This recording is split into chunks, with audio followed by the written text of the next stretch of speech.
What happens when a CEO disguises himself as a janitor only to find a young worker so sleep-deprived she can barely stand, yet insists on staying late to help him clean. It was nearly dark out when Prescott Lane sat in his car in a quiet corner of the strip mall parking lot, watching the lights flicker on inside Store 9. 11 locations total. His father had built the first one from scratch, and Prescott had inherited it all: every lease, every late-night staffing headache, every complaint. Lately, those complaints had started stacking up. He rubbed his eyes behind thick framed glasses. His beard was fuller now, salt and pepper instead of gray. He wore a faded janitor's uniform from a third-party cleaning company. No one had ever seen him like this, not in this store. Not since his father passed and he took over, quietly managing from the top floor of corporate. Most of the store-level employees had never met him. Why would they? That was the district manager's job, but something had been gnawing at him. Store 9, out in a mid-sized town on the edge of the city, had been underperforming for months. Customer service reviews were cold. Turnover was high. Corporate reports said it was just a rough hiring season, but Prescott didn't buy that. He was tired of hearing excuses from behind a desk. So tonight, he wasn't Prescott Lane, CEO of a fast-growing chain. He was Paul, a temp janitor sent to cover night cleanup because of a supposed staff shortage. The district manager had signed off on it without asking questions. Store manager didn't even know a temp was coming. That's how easy it had been to slip in. He walked through the back door with a mop bucket and a clipboard, passing a young cashier who barely looked up. The store was a mix of retail and cafe clothing in the front, a small food counter in the back.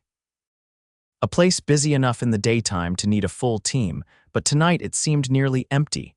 Prescott approached the service counter where a woman, maybe early 20s, was wiping down trays. Her name tag read Erin. "Hey, I'm Paul, night janitor.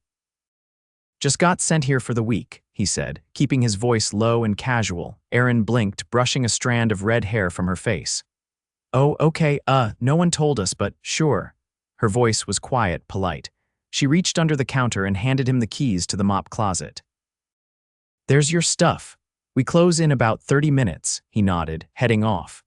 From the corner of his eye, he saw her catch herself on the counter as she leaned forward like she'd nearly tipped over. He cleaned fast, but he kept his eyes open. There were only 3 workers on shift for what should have been a 5-person night crew. A barista, a cashier, and Erin, who seemed to be floating between duties. The manager, based on the office light, was shut in the back room, door closed. Erin moved quietly, helping both other workers when they fell behind. She never complained, but Prescott noticed her rubbing her eyes every few minutes. At one point, she leaned against the sink for a second too long, as if her legs gave out. He walked over carefully. "You all right?" he asked, still playing the part. She stood up straight. "Yeah, fine, long day, I'll be good. You sure? I can finish the back area if you want to clock out." No, I'll help, it's just..." She looked down, then gave a tired smile. "I've got school during the day." "Then my other job, I'm used to this." He paused. "You work 2 jobs, Erin nodded. "Gotta pay rent and tuition, you know how it is." He didn't, not really, but he nodded anyway. As the last customer left, the other 2 workers started packing up. The cashier grabbed her bag and left without a word. The barista disappeared into the back room to clock out. Erin stayed behind, stacking chairs. Prescott checked his watch. It was already past closing. "You don't have to stay," he said. "I got this." She shook her head slowly. "No, I do. Man'll dock my hours if I leave before everything's done, and if something's dirty, he'll say it was me." Prescott narrowed his eyes. "He does that?" She looked up like she'd said too much. "Forget it. Just let me help, all right," he let her. Together, they worked in silence for a few minutes. He scrubbed the back floor while she wiped down tables. She moved slower now, but still steady, like her body was running on autopilot. The backroom door creaked open.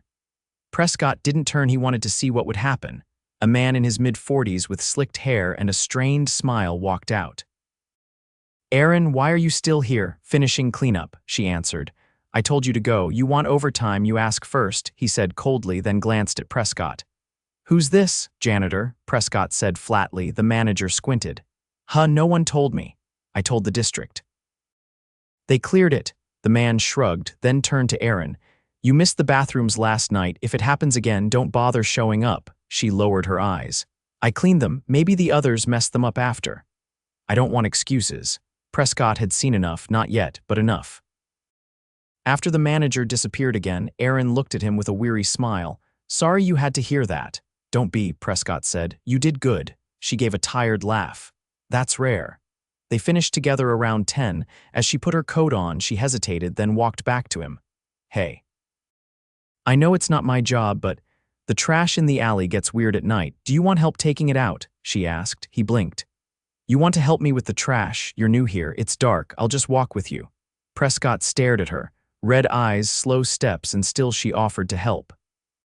He nodded, trying to hide the knot in his throat. As they walked out back, he said, You shouldn't have to do this, she shrugged.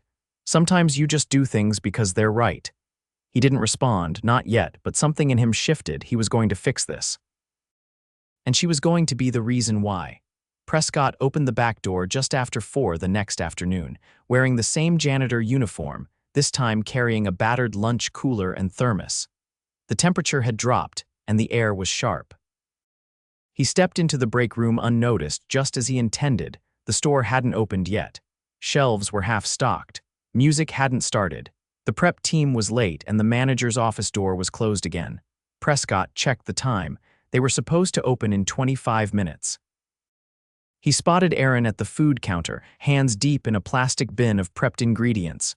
Her hair was tied up this time tighter, more controlled, but her posture was already tense. She was alone. Hey, he said. She looked up, surprised. You're back. They've got me this whole week, he replied. Guess I'm lucky. Her eyes lingered on him a second longer than necessary. You might change your mind. Long shift already, he asked. She didn't answer right away. Instead, she pulled a plastic glove off, tossed it in the trash, and wiped her arm on her apron. I opened today. The opener called out, so here I am. Prescott kept his voice even. Anyone else coming in? 2 are scheduled. They're both usually late. Sometimes they don't show. Depends if they find rides. He leaned against the wall, arms crossed. No backup. Manager says it's not in the budget to overstaff. She looked at him, then added, so we just stretch. Prescott nodded slowly. He let her keep working. He didn't want to interrupt her rhythm. There was a calm, mechanical precision to the way she moved. Like someone who couldn't afford the luxury of mistakes. A few minutes later, a teenage boy in a wrinkled uniform hoodie stumbled in through the front entrance, panting like he'd run from the bus stop. His name tag read Jalen. He waved at Erin, then froze when he noticed Prescott. You knew or something? Yeah, Prescott said. Janitor. Jalen gave a slight nod, then hurried to the back to clock in. Prescott followed him with his eyes. The kid couldn't have been more than 17. Jalen's solid, Erin said. He's just got a lot going on. You'll like him. I already do, he replied. Prescott turned his attention to the mop sink, ran the water, and started prepping his supplies. He didn't need to clean yet. What he needed was to watch, to listen. By the time the store opened, only 3 people were working the floor: Erin, Jalen, and a barista named Lexi who arrived 15 minutes late, earbuds still in as she breezed past the register. No apology. No explanation. The manager emerged 20 minutes after opening, holding a half-eaten breakfast sandwich and a tablet. He didn't look at anyone. He walked the floor once, muttered about last night's numbers, then disappeared again. Prescott spent most of the morning cleaning the front windows and pretending not to hear. But by mid-morning, the line at the counter stretched toward the door. Jalen was clearly overwhelmed. Lexi kept disappearing behind the storage racks. Erin moved between stations without missing a beat, but her face was pale. She didn't stop once. Around noon, Prescott slipped into the alley to take a breather. The cold hit harder outside, sharp enough to sting his lungs. He leaned against the wall, pulled out his thermos, and drank. The back door creaked open behind him. I thought I saw you duck out, Erin's voice said. He turned. She stood in the doorway, arms folded, squinting against the light. You okay? She asked. Yeah, just needed air. She lowered her voice. You're not supposed to leave the building during shift. Manager's big on that. Prescott raised an eyebrow. Even for 5 minutes. Even for 1. He studied her face. Her lips were chapped and her fingers twitched against her sleeves, but her voice stayed steady. You eat yet? He asked. She hesitated. No time. He opened the cooler and pulled out a wrapped sandwich. Take it. I can't. You can. She looked at him like he'd handed her $1,000 bill. I'm serious, he said. You'll crash if you don't. I'll be fine. You keep saying that. She wrapped her arms around herself. What else am I supposed to say? Prescott closed the cooler. He didn't push it. She stayed a second longer, then turned to go back inside. He followed. That afternoon, the register froze during a rush. Jalen panicked. Lexi vanished again. The manager never left his office. Erin stepped in without hesitation, manually recording each transaction on paper while keeping the line moving. Her hands never stopped. Prescott watched from the side of the cafe, wiping tables. No one thanked her. No one noticed. By closing, the team was down to just Erin and Jalen. Lexi had left right at her scheduled time, earbuds in again. The manager had walked out an hour earlier without a word. Jalen stacked chairs while Erin began wiping down the prep counter. She moved slower this time, not the quiet efficiency of someone managing, but the sluggishness of someone running on fumes. Prescott approached the mop sink. You heading out after this? She didn't look up. I've got class in the morning. You always run back to back like this. She gave a tight nod. Tuesdays and Thursdays are worse. I only get 3 hours between shifts. Jalen looked up from the other end of the room. You want me to stay and help finish? He asked. Erin shook her head. You've got school too. I'll close. Prescott spoke before she could walk away. I'll help. She hesitated. I thought you were just supposed to clean. I'm here, aren't I? Jalen grabbed his backpack, gave them both a wave, and slipped out the back. A few minutes passed in silence. Then Erin said, You're not like most people they send in. Prescott glanced over. No, you notice things. You listen. He didn't answer. She leaned against the counter, her expression suddenly unreadable. You ever get the feeling that the people in charge don't actually want to know what's happening down here? He met her gaze. All the time. She looked surprised. Then why are you here? To find out anyway. She studied him for a long second. You're not just a janitor. He didn't respond. She turned back to the sink. It doesn't matter. Nothing changes. Prescott didn't argue. There was nothing he could say yet without revealing everything. But inside, something had shifted again. The quiet resignation in her voice hit deeper than her exhaustion ever could. Once the floor was mopped and the counters wiped, they locked up together. Prescott walked her to the lot. As she reached her car, she paused.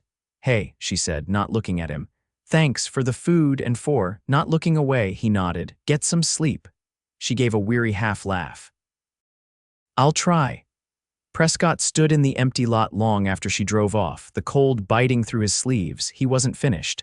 Not yet. Tomorrow he'd be back, and this time he was going to start asking questions. Prescott arrived earlier the next morning. The sun had barely crested the edge of the lot when he parked at the far end again, slipping in through the back before anyone else had arrived. He kept to the service corridor, walking past shelves of dented boxes and stacked returns until he reached the break room. It was quiet. One chair was tipped against the wall, the coffee machine blinking red. He poured a cup anyway and sat down, waiting. By 6:15, footsteps echoed from the front. It was Erin. She walked in with her hair still damp, hoodie zipped up under her apron, and a notebook tucked under her arm. She didn't notice him at first, heading straight to the sink to rinse out a plastic container. You're early, he said. She flinched slightly, then relaxed. Didn't expect anyone here yet. Wanted to see what it's like before opening. You'll regret that, she said, setting the container aside. Prescott watched her move around the room. You sleep at all? Couple hours. I had to finish a paper. He nodded once. You write well, she shrugged. I do all right. It's policy class this semester, dry stuff, but important. He leaned forward. You want to go into law, social work, she said, pulling a granola bar from her bag, specifically housing advocacy. I've had friends pushed out of places they've lived for years. No warning, just notices taped to the door. Prescott let that settle before responding. That's a hard field, she gave a short nod. Yeah, that's kind of the point. The door opened. Jalen stepped in, rubbing his arms, eyes heavy. Elevator was down again, he muttered, dropping his backpack. 3 flights. Erin offered him half her granola bar. He hesitated, then took it without a word. Prescott stood. I'll start with the front glass. Looks like we've got frost again. Erin gave him a quiet thumbs up, then walked out with Jalen. By opening time, only Lexi had joined again 5 minutes after the doors should have unlocked. She tossed her bag behind the counter and began prepping without greeting anyone. Prescott watched from behind the mop sink. The same routines, the same missing hands, the same slow breakdown. Just before 9, a man in a button-down shirt and khakis entered through the front. Prescott recognized him from a photo on the company's internal site. Neil, the district manager. He hadn't expected him until next week. Neil walked the floor with exaggerated confidence, hands clasped behind his back. He stopped at the counter, looked around, then called out. "Where's the manager?" Erin wiped her hands and approached him. "He's in the office." Neil frowned. "He knows I'm scheduled for a walkthrough this week." Erin turned to go retrieve him, but Neil waved her off. "Never mind. Just let him know I'll be reviewing the reports." He made a slow loop around the store, inspecting displays and jotting notes into his tablet. Prescott kept his head down, cleaning the baseboards near the cafe seating. Neil didn't acknowledge him. He walked into the back room and closed the door behind him. 15 minutes later, the manager emerged, straightening his shirt like he'd just been woken up. He walked quickly to the retail floor and put on a forced smile as Neil stepped out behind him. "Everything going well?" Neil asked. "Absolutely. Just had a minor scheduling hiccup this week. We're smoothing it out." Neil nodded. "I did notice one thing: the morning prep sheet hasn't been filled out since last Friday." The manager's smile didn't falter. "We've been doing verbal confirmations." "Keeps things moving." Neil looked unconvinced, but didn't press.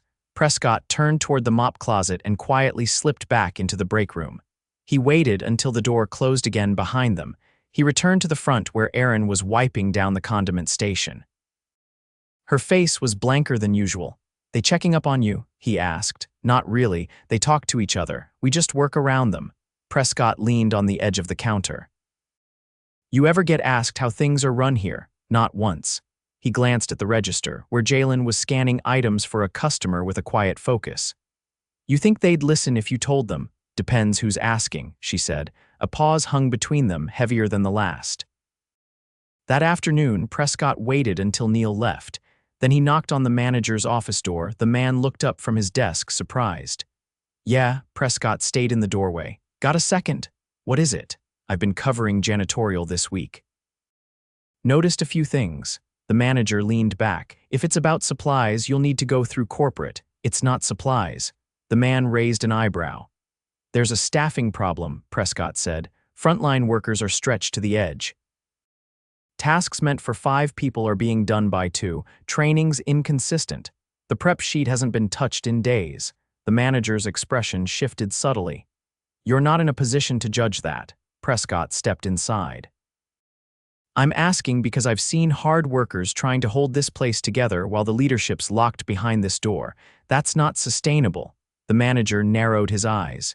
"You're just a temp." Prescott didn't blink. "That's right." The manager leaned forward. "Then stay in your lane."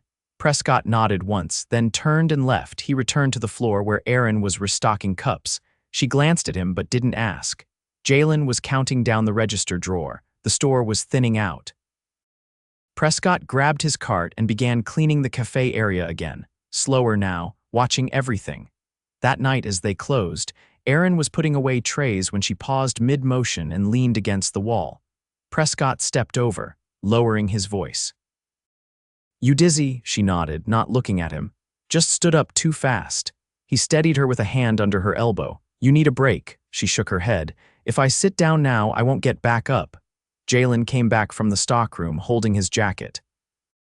"I can finish the dishes." Erin opened her mouth to protest, but Prescott raised a hand. "Let him. I'll take the trash." She didn't argue this time. They worked in silence for 20 minutes.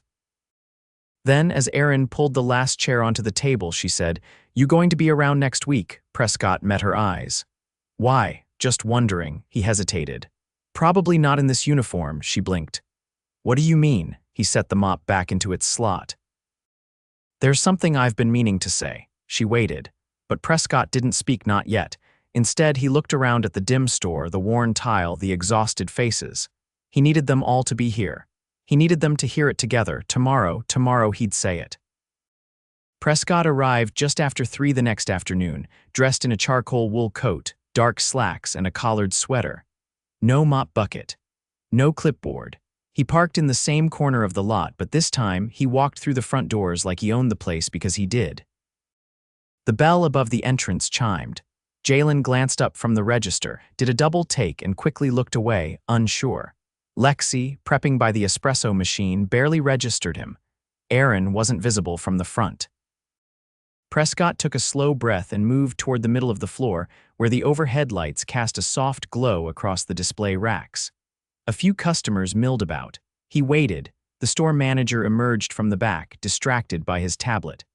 When he saw Prescott, he froze mid-step. "You," the manager said, voice low, uncertain. Prescott turned. "Me." There was a long pause. "Where's your uniform?" the manager asked, a flicker of confusion trying to mask itself as authority. Prescott stepped closer. "I won't be needing it today." Erin came around the corner from the cafe, apron stained, hair tied back. She stopped cold when she saw him. She didn't speak. Her hands stayed at her sides, tense. Prescott looked at her, then back to the manager. "I need everyone to gather near the front," he said. 10 minutes. The manager hesitated. "We're in the middle of peak now." The tone wasn't loud, but it didn't leave room for discussion. Within minutes, Erin, Jalen, Lexi, and 2 part-timers from the stockroom stood near the front counter. Customers were politely redirected to the cafe seating area by a corporate assistant Prescott had called in earlier, who now stood quietly near the door. Prescott faced the group. His voice was steady, clear. "My name is Prescott Lane. I'm the owner of this company." Jalen's mouth opened slightly. Lexi's brow furrowed, uncertain if she'd heard correctly. Erin didn't move. He continued. "For the last 3 days, I've worked here under a different name. I mopped floors, took out trash, and watched how this store is being run. No one spoke. I've seen how few of you are carrying the weight. I've seen the people who stay late without being asked. I've watched someone cover 3 jobs while being treated like they're lucky to be here." The manager's jaw clenched. Prescott turned to him. "You've had time to fix this. You've had plenty of chances to speak up or step up. Instead, you closed doors, passed blame, and ignored the people holding this store together." The manager's voice was tight. "With respect, sir, this location has been under pressure. The labor market, stop." Prescott cut him off without raising his voice. "You had a worker nearly collapse, and you threatened to dock her hours. You had a teenager running the register alone during a rush while you sat in the back room. You let prep sheets go untouched for nearly a week and let that become normal." He turned to the rest of the staff. "That ends today." The store was silent except for the hum of the cooler behind them. Prescott looked directly at Erin. "You," he said, "kept this store from falling apart.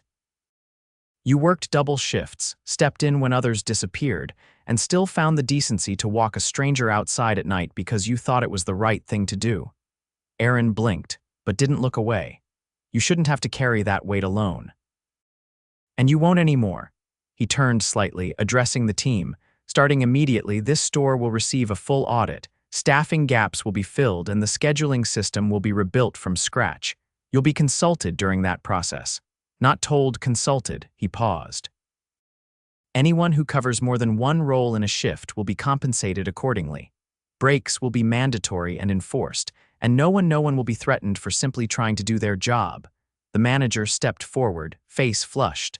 "I wasn't made aware of all the staffing issues." "If I had been, you were made aware," Prescott said evenly. "You ignored it." He turned to the assistant near the door. She stepped forward and handed the manager a sealed envelope. "You're being reassigned, effective today." The manager opened his mouth, then shut it. He didn't argue. He took the envelope, turned, and walked toward the back without a word. Prescott waited until the door closed behind him. He turned back to the team. "This store is going to get the resources it needs. But more than that, it's going to get something else: respect. That starts now." He looked to Jalen. "You've got solid instincts at the register. I've seen you handle pressure without flinching. I'd like to recommend you for a cross-training program. It comes with a raise." Jalen's eyes widened slightly. He nodded once. Prescott looked at Lexi. "You've got speed behind the counter, but you need to show up on time and actually be present. If you want to stay, that starts today." She gave a small nod, unsure. Then he turned to Erin again. You've done more for this company in 3 days than some do in 3 years.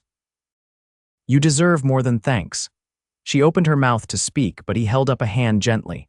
I'd like to offer you a scholarship. Full tuition, housing stipend, and a flexible schedule here if you choose to stay. No strings attached, her eyes flickered.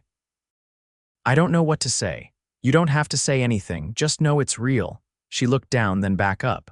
Why me? Because you did the right thing when no one was watching. That's what leadership looks like. She nodded slowly, her voice quiet. Thank you. Prescott turned to the group once more. I'm not interested in building a company that loses its soul chasing margins. If this store succeeds, it will be because of people like you, not despite you.